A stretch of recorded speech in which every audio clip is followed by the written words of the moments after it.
Hey guys, what's going on? Paul here. Welcome back to another Cardano video. A very overdue video at this point. Still here in crypto every day. Stake pools are running, checking what's going on, keeping up with a lot of different things that are happening, but just so much going on outside of that for myself with development and AI and a few different things that we are involved in.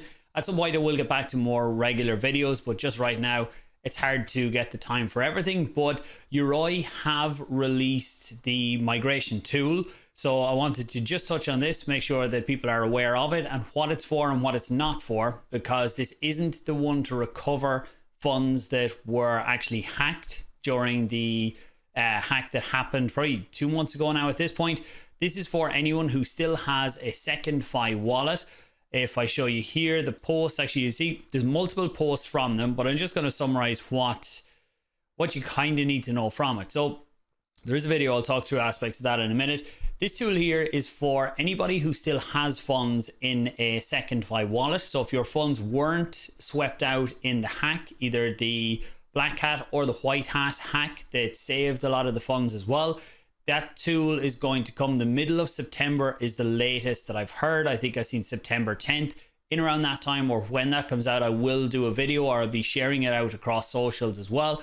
So make sure that you don't fall for any of the numerous scams that are out there right now saying about you get your funds back or anything like that. There is an official process and tool coming for that. But this one is, if you still have funds in a Yoroi / SecondFi wallet,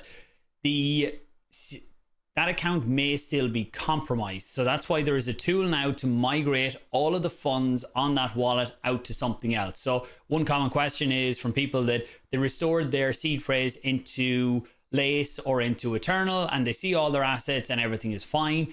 If you originally created that wallet in Yoroi, you should still use this migration process and get a completely clean seed phrase, because what was happening with Yoroi SecondFi, when people were doing transactions on chain, they were revealing parts of, I suppose, high level, they were revealing things about the wallet that enabled others to get enough information that they could then send assets from that wallet. They effectively had the private keys for that wallet.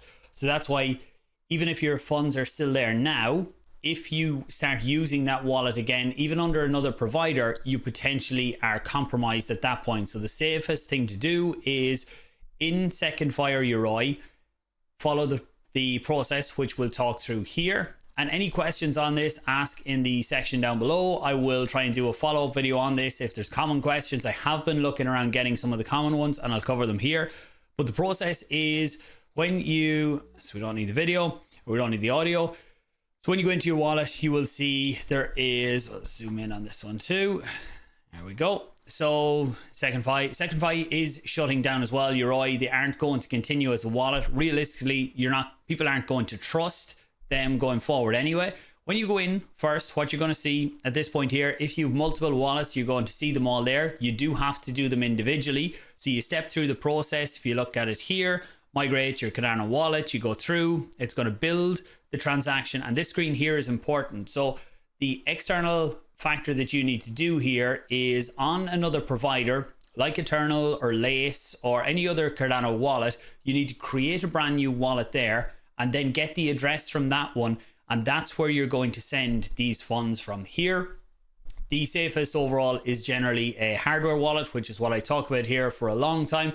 I know there's issues with different hardware wallets over different times, so people may be a little bit skeptical of them now. Cold Wallet is one of the biggest ones that people will have heard of lately, which was a Bitcoin only wallet.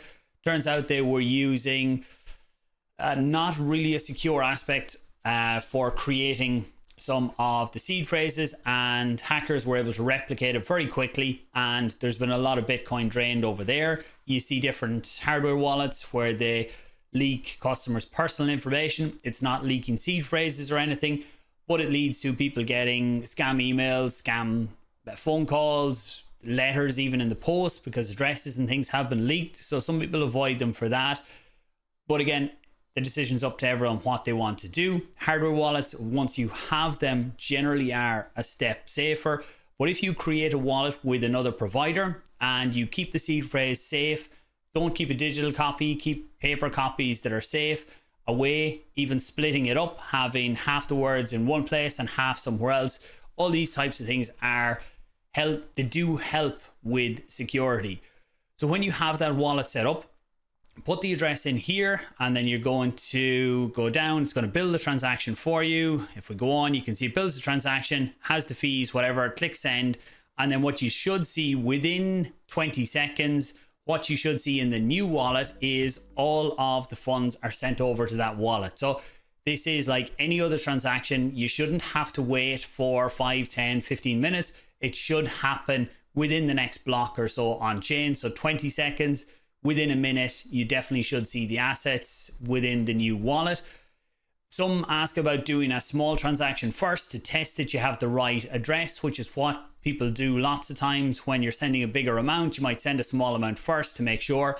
Don't do that in this case, because when you send a transaction from the wallet, the whole reason you're using the tool to do it is because what happens with the hack here is every time you send a transaction from that wallet, sign anything, it reveals part of the keys for that wallet, which means everything in that wallet becomes at risk. So just double, triple check the address that you're sending from. Check the beginning, check the end.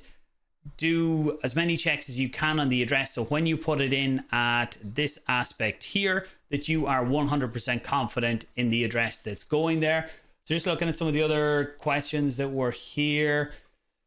So actually, why people ask about why a different wallet might be safer. Essentially, your seed phrase isn't connected to any one wallet provider. So Eternal, Lace, Yoroi, SecondFi, NewFi, any of these wallet providers, they are the software that lets you see what assets you own on chain. So all the assets remain on chain at all points, and your private keys or your seed phrase is what enables your wallet provider to access them funds. So you can use the same seed phrase in any wallet. That's why some people just restored their seed phrase from Yoroi into another provider, and then they see all their assets and think it's fine.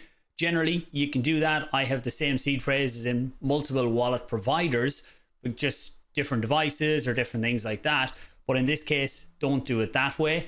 If you were using a hardware wallet with Yoroi, then you are safe. You can just use that hardware wallet somewhere else because the private keys for that always remain on the hardware device.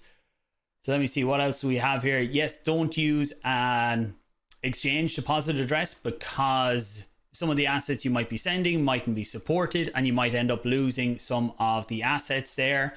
Any other common questions? Midnight claim. Right now, we don't know what's going to happen with that. To me, I see that any hacker is going to be able to claim using the wallets that have been exposed because everybody has a different date where things are due. So I don't know what's going to happen there. Hopefully, there is a way around it. The people don't lose the unclaimed tonight. Anything in your wallet right now, ADA and native assets will all be sent with this migration tool. So let me see. Prepare. I think they were the common ones that are there. But what I'll do is I'll look at this video and I'll look at all the questions, comments that come in here and answer them maybe in a follow-up. Make sure you use all the official links, accounts. There's a lot of scam ones going around there. If you already have the Yoroi SecondFi app on your phone or on your browser, just upgrade it there. And when you upgrade it, you should start to see these buttons for migration. And repeating from the start again, is the recovery of assets. That happens the middle of September. If I see any updates on that, I will let you guys know. And after you do the migration, you won't be staked to any Cardano stake pool or any DREP. So you will need to do that aspect again because it is effectively a new wallet that you have. If you want to support the channel here and what I do, then my stake pool isn't going anywhere. No matter what happens in this market, the Paul stake pools won't be going anywhere. So feel free to delegate if you want to support. And there's a lot of good DREPs out there as well. I'm not personally a DREP, but there's a lot of good ones out there looking out for what's best for Cardano. Subscribe to the channel if you're new, give it a like, share it out because people need to see this information, and because I haven't been as active, it's not going to get clicked just as quick as normal. Thanks for watching, guys. Talk to you soon.